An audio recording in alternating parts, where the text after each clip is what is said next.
बहुत समय पहले की बात है। मध्य भारत के एक विशाल राज्य में महाराज विक्रम का शासन था। उनके पास अपार संपत्ति, हजारों सैनिक और भव्य महल थे। लेकिन उनकी सबसे बड़ी चिंता थी उनका बेटा राजकुमार अर्जुन। राजकुमार अर्जुन को बाकी राजकुमारों की तरह शानो शौकत में नहीं जीता था।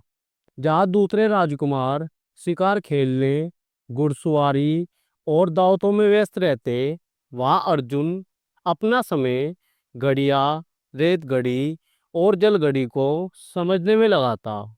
गांव के लोग कहते, देखो, राजकुमार पागल हो गया है। जिसके पास ताज और तलवार है, वह घड़ीसाजी खेल रहा है। यहाँ तक कि मंत्री भी मजाक उड़ाते। महाराज, राजकुमार को राजकाज सीखना चाहिए, लेकिन वह तो हर समय सुई की तरह घूमते पहिए में उलझा रहता है। लेकिन अर्जुन हमेशा मुस्कुराकर कहता, सोना चांदी, महल और ताकत सब खो सकते हैं, लेकिन जो इंसान समय का उपयोग करना सीख लेता है, वह कभी नहीं हारता। राजकुमार को घड़ी बनाने का शौक था। उसने राज्य के बाहर से आए एक बूढ़े घड़ीसाज को अपना गुरु बना लिया। उस गुरु ने उसे सिखाया कैसे समय की एक एक बूंद मोती की तरह कीमती होती है, कैसे समय पर काम करना ही जीत और हार तय करता है, और कैसे हर देरी भविष्य का नुकसान है। अर्जुन ने यह ज्ञान अपने जीवन का नियम बना लिया। एक दिन अचानक पड़ोसी राज्य ने हमला कर दिया। खबर आई कि दुश्मन सेना सीमा की ओर बढ़ रही है और 2 दिन में राजधानी पहुंच जाएगी। महल में हड़कंप मच गया। मंत्री घबराकर बोले, महाराज, हमारे पास तैयारी का समय नहीं है। अभी हथियार भी ठीक से नहीं बने। सैनिक बोले, हम इतनी जल्दी युद्ध के लिए तैयार नहीं हो सकते। महाराज विक्रम खुद घबरा गए। लेकिन उस समय अर्जुन आगे आया। उसने आत्मविश्वास से कहा, पिताजी, चिंता मत कीजिए। अगर हम समय का सही उपयोग करें तो युद्ध जीत सकते हैं। मंत्री हंस पड़े। अरे राजकुमार, समय की घड़ियां देखना और युद्ध जीतना अलग बातें हैं। लेकिन अर्जुन ने कोई बहस नहीं की। उसने बस काम शुरू कर दिया।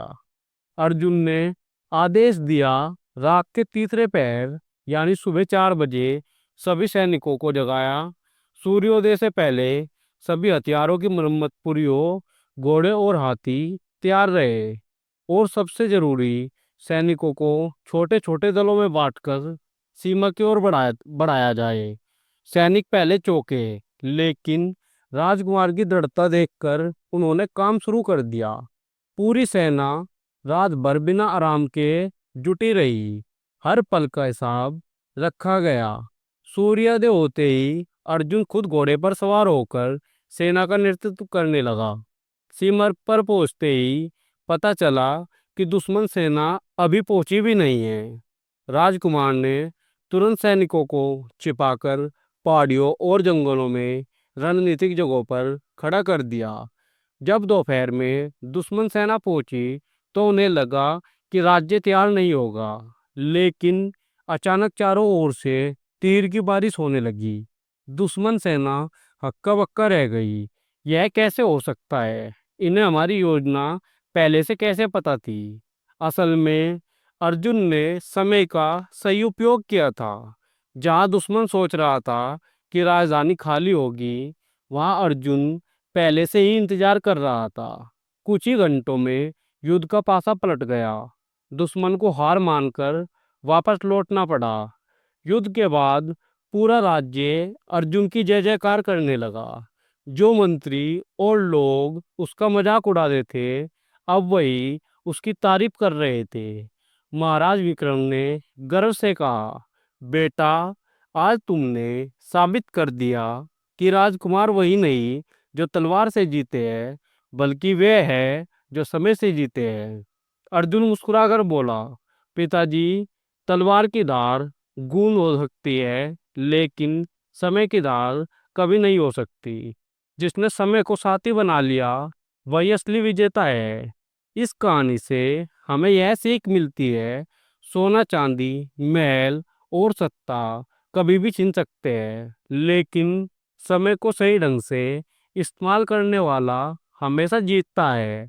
देर करने वाले लोग हमेशा पछताते हैं, और समय पर काम करने वाले लोग हमेशा सफल होते हैं। असली दौलत धन नहीं, बल्कि समय है। अगर आपको यह कहानी प्रेरणादायक लगी हो तो चैनल को सब्सक्राइब करें और वीडियो को लाइक करें और शेयर करना न भूलें, क्योंकि आपका एक क्लिक किसी और की जिंदगी बदल सकती है।